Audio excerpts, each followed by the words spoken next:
Finally putting the fret wire into the Grizzly mandolin. I've already prepped it, sanded it, radiused it, adjusted the truss rod and sanded relief into it. The next thing I did was clean it off with mineral spirits, and then I always just use this Minwax finishing wax, and I just use a rag and I wipe the whole fingerboard down with it. And that's to protect it, keep any moisture in. And later on in the process of putting the frets in, I always use super glue to kind of seat the frets. And so this actually helps, having the wax on the surface of the ebony will help kind of repel the super glue, and any super glue that you might see afterwards, it's easy to just kind of flake off because of the wax. So I've already put the first fret in, but what I do is I have them all laid out, cut the size here. They're a little oversized. So for the second fret, so you can see it's oversized. So I'm gonna move the camera closer and you can kind of see how this process goes. I guess I should move this here too. So now I'm going to trim it to size. So I just kind of hold it down with one finger, and then I use these. Now I'm going to kind of hold this and bevel it away to prevent cutting in and create it to be too short, because I'm going to want to create a nice bevel eventually when I do the fret dressing. So I'm going to snip that. And then I have these, the fret tang nippers. These are the narrow ones, as evidenced by the word narrow. You don't, when you're using these, you don't want to take too much off. It's just going to create a kink in the wire, and then I need to redo the process. So I always just do like just a very small amount, and just take little nibbles with each one. You can kind of see. I do that on each side. I do this even on fingerboards that don't have binding, because, you know, as seasons change, humidity level changes, you know, I'm sure everybody's picked up an instrument in the winter versus the summer, and they can feel the ends of the fret wire a little more. So that's just making it a little more comfortable for the person to play. I'll just kind of lightly seat it. I have this thing I made just to kind of rest underneath the back of the neck. I just have your classic fretting hammer. And then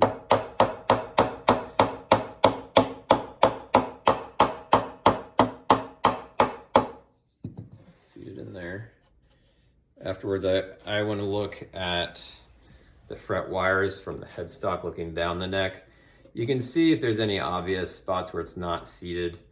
Now is the best time to go about and address those issues without seating in really well. So I'm going to move on to the next fret and so on down the length of the whole fingerboard here. So this will be 24 frets. So I'm going to get to work. I'll just kind of show the next fret to show the idea.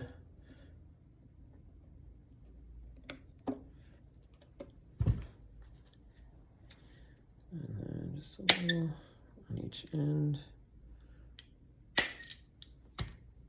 You always want to double check, make sure that you didn't bend the fret wire when you're nicking the tang off. So let me take a little bit more off.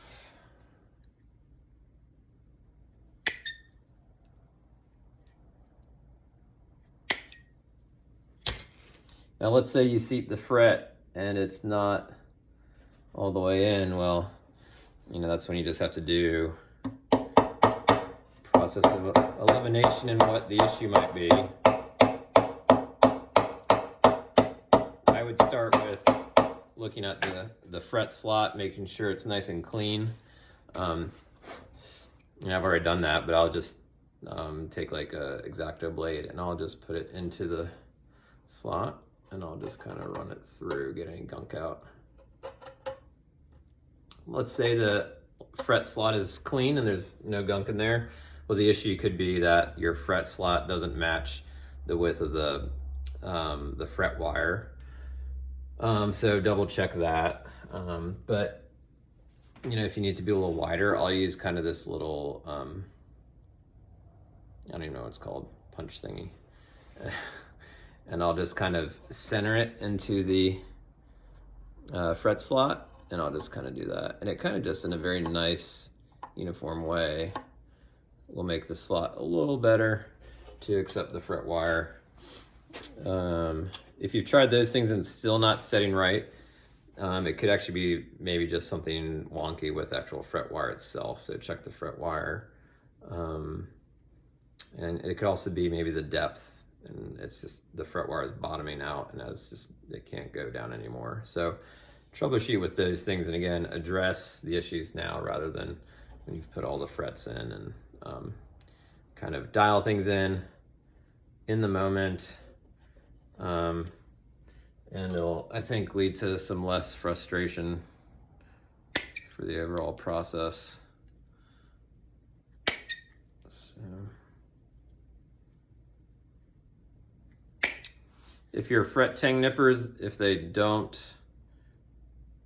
trim things cleanly, like let's say, I don't know how you can really see it, but it's not really a clean cut right there. What I will do is I'll just take like a file with this square edge like this. I'll just do some light passes just in one direction, and it'll kind of level things up a good bit.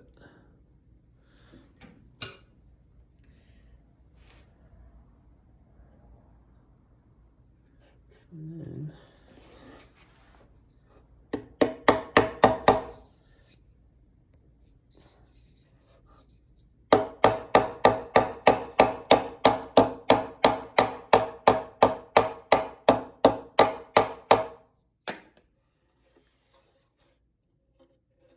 so there you go, there's 4 frets in.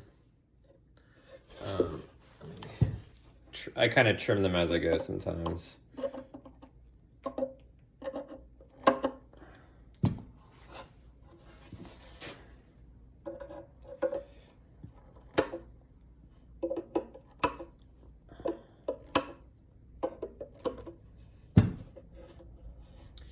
What I'll also do, kind of as I get the process going, is I use one of these little triangle things with the different length sides, just to kind of make sure things are seated correctly, and they should be, but let's test it out. So I'm basically just putting on 3 frets at a time. You know, it's the fret rocker thing, and that's not moving at all. So that's good that it's not like a seesaw. That'd be a bad and sad feeling.